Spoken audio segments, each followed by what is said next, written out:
What is going on, guys? So we are going through the seated box jump. So this is a really nice movement to build on explosive power. This is a very popular movement among my strength and conditioning clients, or my clients who are training for sport around a specific sport. This is a really big performance exercise, and it really works on that explosive power.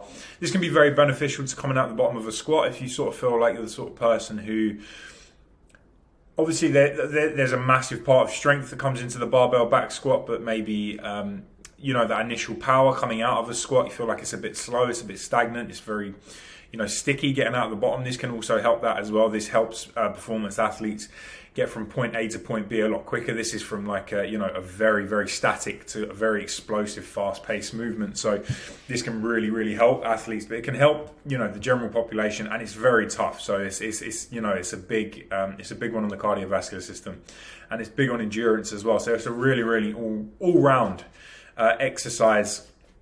So I have literally just come off the assault bike and I demonstrated a few things. These are working sets for me, and I must say my legs felt like I was stuck in the mud this day. So my landings on these are a little bit loud. So 3 key points to doing these. Number 1 would be, don't let the knees cave in. So when you come to jump off the box, people's knees tend to cave in because that's our strongest. 90% of the people I'd say I've worked with all suffer with that knee caving, with the gap between the knees close, and then they jump up onto the box. So if that's the case, always make sure that the heels are slightly closer together from the toes, so we don't have the feet parallel, we have the toes facing out slightly.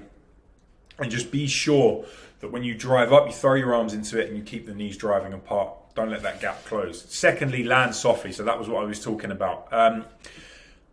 Some people I've had clients before, they've been like, this is a bit harsh on the knees, etc. It's as harsh as you're going to make it in terms of you need to overcommit to the jump so that it's not a really snappy landing. You'll see that some of my landings are very snappy, but as I say, my legs felt particularly heavy this day. So make sure that as you land, you're nice and soft in the knees, and then thirdly, you step down from the exercise, because if we're going to jump back down, then really there was no point the box being there in the first place, because you're adding all that impact back into the exercise. It's not what we're looking for, is to jump down and do this really fast.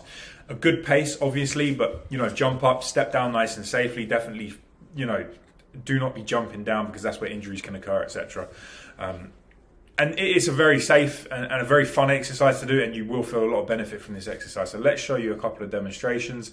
So as you can see, I really throw my arms up into this. Like I say, I'm just landing that tiny bit too heavy there today, but it could be a lot worse. I'm still landing with a bend in my knees.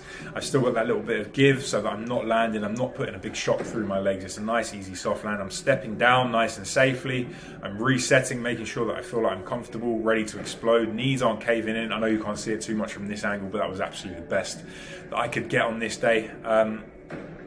And for the height of the box, that you want that to be resting against something, because I don't want the risk of, if I do land slightly off, I don't want the risk of the box tipping over and then me ended up flat on my back. So yeah, it's a really nice exercise. Take away those small key points when you get into this. The box can go, you can start as low as you want.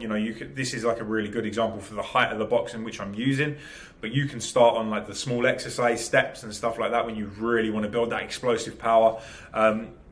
Work to your own ability. Everybody's going to be slightly different. Just be nice and safe with this, and take these points away when you go into these exercises.